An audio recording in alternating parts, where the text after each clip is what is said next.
అబ్బా!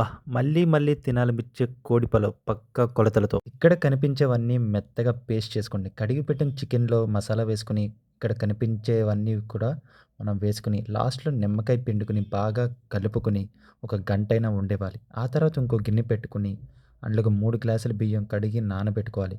ఇంకో కడాయి పెట్టుకొని నీరు, ఇక్కడ కనిపించేవన్నీ కూడా మీరు ఖచ్చితంగా వేసుకోవాలి. మెత్తబడిన తర్వాత చికెన్ వేసుకొని ఉడకబెట్టుకోవాలి 70%. ఇంకో గిన్నె పెట్టుకొని అందులో కొంచెం నూనె, నెయ్యి వేసుకొని, ఇక్కడ నేను చూపిస్తున్నట్టుగా ఉల్లిపాయలు, పచ్చిమిరపకాయలు, కరివేపాకు ఇవన్నీ కూడా వేసుకొని బాగా వేయించుకోవాలి.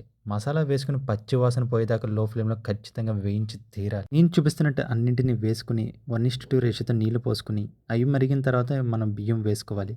ఆ తర్వాత నీరు, బియ్యం సమానమైనప్పుడు చికెన్ వేసుకొని బాగా కలుపుకోవాలి.